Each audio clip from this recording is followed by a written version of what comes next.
Hello সবাইকে। আজকের ওয়েদারটা যেহেতু ঠান্ডা ঠান্ডা তাই ভাবলাম আজকে ঘরটা গুছিয়ে ফেলি। তো জুতার যে বক্সটা সেটার উপরে আমি একটু এই মানে ল্যাম্পটা আর হচ্ছে গিয়ে টিস্যু বক্সটা রেখেছি। আরো আগেই রেখেছিলাম, তো আজকে একটু ক্লিন করে নিলাম। বেডশিটটা চেঞ্জ করে নিয়েছি। আর আমার বাসায় তো প্রচুর আঁকাআঁকি, যেহেতু আমার ছোট বাচ্চা আছে, ও লিখতে বসলেই শুধু ড্রয়িং করে দেয়ালেও। তো আমার বেডরুমটা একটু গুছিয়ে নিলাম, বেডটা চেঞ্জ করে। তারপর ডাইনিংটাও একটু ক্লিন করে নিলাম। ডাইনিংটা ক্লিন করে চলে গেলাম একটু বারান্দায়। বারান্দায় গিয়ে দেখলাম, কিছুক্ষণ দাঁড়িয়েছিলাম, ভিডিও করলাম, পিকচার তুললাম। আজকের ওয়েদারটা খুব ভালো লাগছিল, আবার মনও খারাপ হচ্ছিল, কারণ বাচ্চা দুটাকে নিয়ে স্কুলে কিভাবে যাব সেটাই চিন্তা করছিলাম। আর বড় ছেলেকে যদিও ওর বাবা দিয়ে আসছে, কিন্তু আমাকে গিয়েই নিয়ে আসতে হবে। তো এখন তারপরেও বৃষ্টি গুড়ি গুড়ি পড়ছে, তারপরে চিন্তা করলাম যে না, চলেই যাই। কষ্ট হবে, তারপর যেতে হবে, যেহেতু আমার ছেলেকে নিয়ে আসতে হবে, বড়জনকে। তো আমি একটু টিফিনটা রেডি করে নিচ্ছিলাম, ওদের গোসল করিয়ে সকালের খাবারটা খাইয়ে তারপর ওদের রেডি করিয়ে দিলাম। রেডি করে আমি নিজেও রেডি হলাম। তো টিফিনটাকে আমি রেডি করে পানি, টিফিন তারপর আমি ব্যাগে ভরে দিলাম ওদের। তারপর ওদের রেডি করিয়ে ড্রয়িং রুমে বসিয়ে রেখেছিলাম, আমি রেডি হচ্ছিলাম বেডরুমে।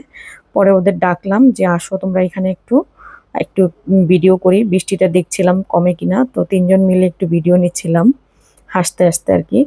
তো যাওয়ার সময় আমি ছাতা নিয়ে গিয়েছিলাম, বাইরে আর ভিডিও করতে পারলাম না, প্রচুর গুড়ি গুড়ি বৃষ্টি পড়ছে। তারপর তো মাঝপথে গিয়ে দেখি প্রচুর বৃষ্টি হচ্ছিল, তো আমি হালকা ভিজেও গেছি। আর বড় ছেলেকে আনার পথে আমি আমার ছেলে ভিজে গিয়েছিলাম। তো যাই হোক, বাসায় আমি রান্নাগুলো করেছিলাম আজকে। ইলিশ মাছ, পাবদা মাছ আর হচ্ছে গিয়ে মুরগি। তো ইলিশ মাছটাকে আমি প্রথমে পেঁয়াজটা খুব ভালোভাবে ভেজে একটু হলুদ লবণ আর মরিচটা দিয়ে শুধু ভুনা করে নিয়েছি, আর কোনো মশলা দিব না। তো এইভাবে করেই আমি ইলিশ মাছ ভুনা করি সব সময়। তো হালকা একটু পানি দিয়ে নিয়েছি, দিয়ে একটু সিদ্ধ হওয়ার জন্য। তো মাছটা যখন ভুনা হয়ে যাবে আমি এটাকে নামিয়ে আবার পাবদা মাছ বসিয়ে দিয়েছি। তো পাবদা মাছ বসানোর জন্য প্রথমে আমি তেলটা একটু গরম করে নিয়েছি, তারপর পেঁয়াজ কাঁচামরিচটা কেটে ও মোটামুটি ভাজা হয়ে গেলে আদা রসুন পেস্ট দিয়ে দিলাম। তারপরে লবণ স্বাদ মতো, হলুদ, জিরা গুঁড়ো, ধনিয়া গুঁড়ো, মরিচের গুঁড়ো দিয়ে খুব ভালোভাবে কষিয়ে একটু পানি দিয়ে আবার কষিয়ে নিব। তারপর আমি পাবদা মাছটাকেও দিয়ে দিব। যদিও পাবদা মাছ আমার একদমই ভালো লাগে না, আমি খাইও না, আমার পছন্দ না।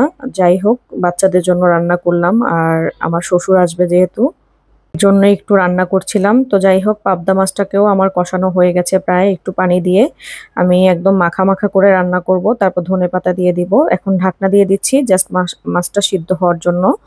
তো এই তো আমার মাছটা হয়ে গেছে, এখন আমি ধনিয়া পাতা দিয়ে এটাকেও নামিয়ে ফেলবো। তারপর আমি এখন বসিয়ে দিব হচ্ছে গিয়ে মুরগি। আর মুরগি নতুবা গরু আমার মাংস রান্না করা লাগেই, কারণ ওরা স্কুল থেকে আসলেই ভাত খেতে চায় মাংস দিয়ে। যাই হোক, তেল বসিয়ে দিয়েছি, তারপর গরম মশলা, গোটা গরম মশলা দিয়ে দিয়েছি তেলের মধ্যে। তারপর পেঁয়াজ কাঁচামরিচ দিয়ে একটু বেশি করেই পেঁয়াজ দিয়েছি, যেহেতু শুধু ভুনা করব। আর আপনারা সব সময় দেখেন আমি মুরগি রান্না করি, এটা আসলে রেসিপি দিতেও এখন আর মন চায় না, তারপরে দিলাম। তো যাই হোক, এখন একটু আদা রসুন বাটা দিয়ে দিলাম, হলুদ, জিরা গুঁড়ো, ধনিয়া গুঁড়ো, মরিচের গুঁড়ো, সব স্বাদ মতো লবণ দিয়ে আমি এখন খুব ভালোভাবে কষিয়ে তারপর আমি চিকেনগুলোকে দিয়ে দিব। চিকেনটা দিয়ে খুব ভালোভাবে কষিয়ে নিব, কষিয়ে নিয়ে ঢাকনা দিয়ে দিব কিছুক্ষণের জন্য। তো ঢাকনা দেওয়ার পরে আমি অল্প পানি দিয়ে এটা রান্না কমপ্লিট করব। কারণ হচ্ছে গিয়ে ঝোলটা রাখবো হালকা। ওরা আবার বেশি একটা ঝোল দিয়ে পছন্দ করে না, ফার্মের মুরগিটা মাখা মাখাই পছন্দ করে, ভুনা ভুনা টাইপের আর কি। তারপর আমি হালকা একটু রেখেছি, তারপর গরম মশলা গুঁড়ো দিয়ে দিয়েছি কষানোর শেষে। এখন আমি একটু পানি দিয়ে ঢাকনা দিয়ে দিব সিদ্ধ হওয়ার জন্য। তো অল্প করেই পানি দিলাম। তো সিদ্ধটা মোটামুটি হয়ে আসছে। এই তো আমার রান্নাটাও প্রায় কমপ্লিট হয়ে গেছে, দেখতেই পাচ্ছেন রান্নার কালারটা খুবই সুন্দর আসছে। তো খাওয়ার জন্য বসে পড়লাম, বড় ছেলেকে বেড়ে দিচ্ছিলাম, ওকে নিয়ে আসার পর ওকে বললাম গোসল করে আসো।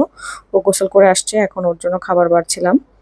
তো সবগুলো খাবার থেকে দিয়েছি, কিন্তু সেই ইলিশ মাছটা খায়নি, পাবদা মাছ আর মুরগি দিয়ে খেয়ে উঠে গেছে। তো সন্ধ্যার পরে তারা দুই ভাই পড়তে বসলো। এই ছিল আজকের ব্লগ। তো আশা করি আপনাদের কাছে ভালো লাগলে কমেন্ট, শেয়ার অ্যান্ড লাইক দিবেন। আল্লাহ হাফেজ।